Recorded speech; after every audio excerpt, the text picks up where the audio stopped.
Okay, in this video, we're going to be going over either your tenant portal or your HOA owner's portal. They function the same, so we're going to combine these videos into one. Now, this is a big benefit of your resident benefits package or your ownership package. This system's set up to optimize and streamline everything, make your life a little bit easier, a little bit quicker, and put everything in one place so you have a little bit more control over it.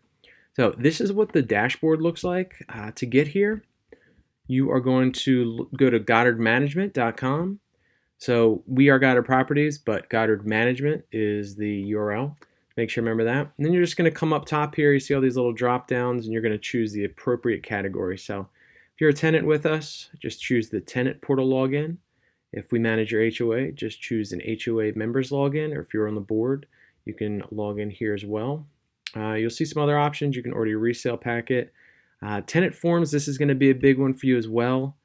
When you are ready to provide notice that you're going to vacate, if you'd like to renew your lease, add someone to your lease, if you have a pet you're looking to get, all that information is going to be there under your tenant tab as well.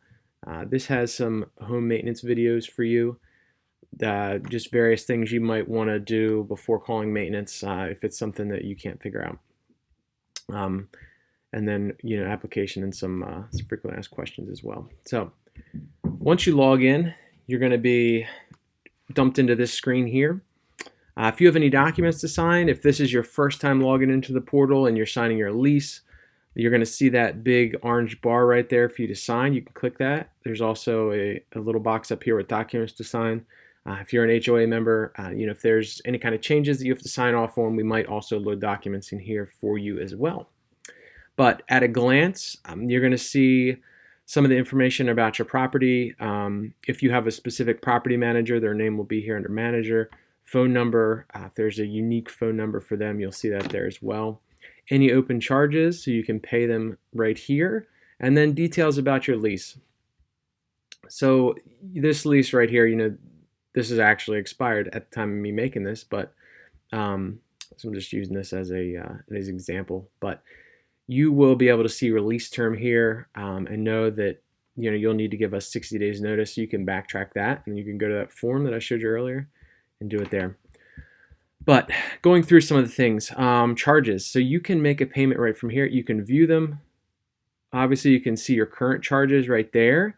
If you want to see past charges and payments that you've made, that's not going to be on this page. We get this question all the time. That's going to be on your transaction history up here. So if you'd like to see some older things, you're going to go to the transaction history. And it's typically set up for a 6-month filter automatically.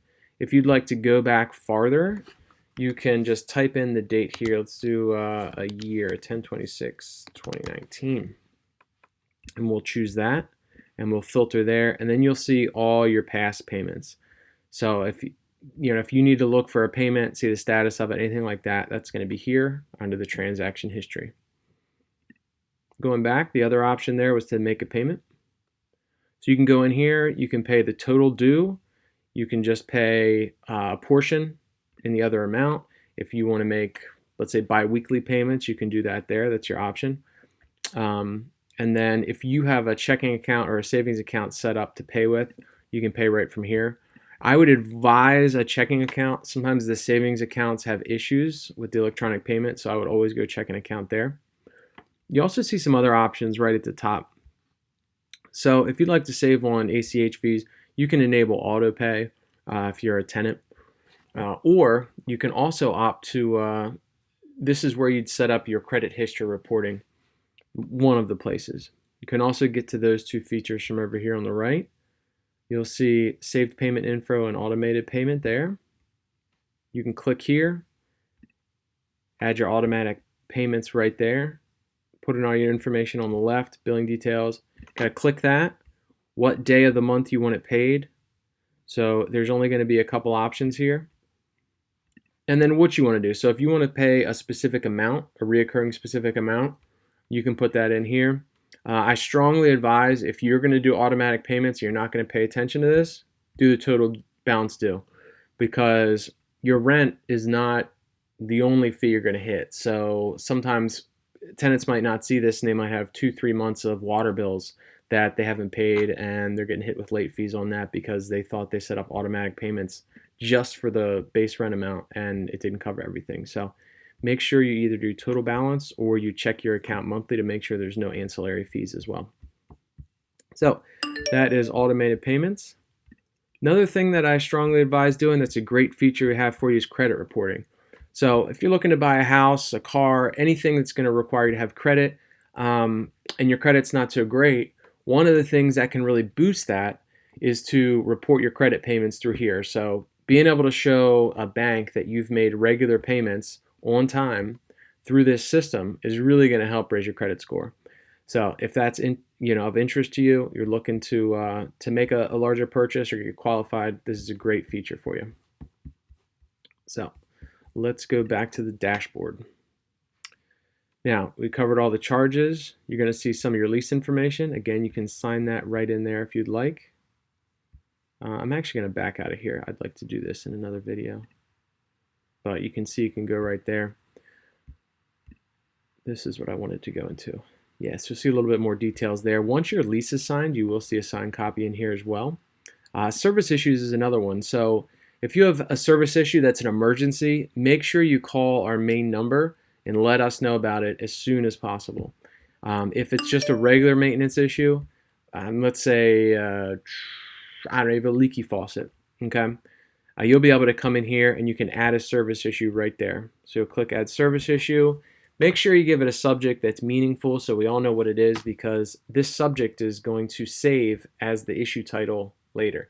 So don't just call it, don't say I need help or anything like that, because that's not going to help you or us figure out what the problem is.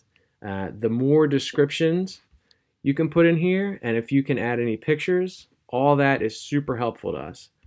So you can go in here and say, leaky faucet, and then, just whatever the issue is that you know about. As much possible detail as you can put in here, the better.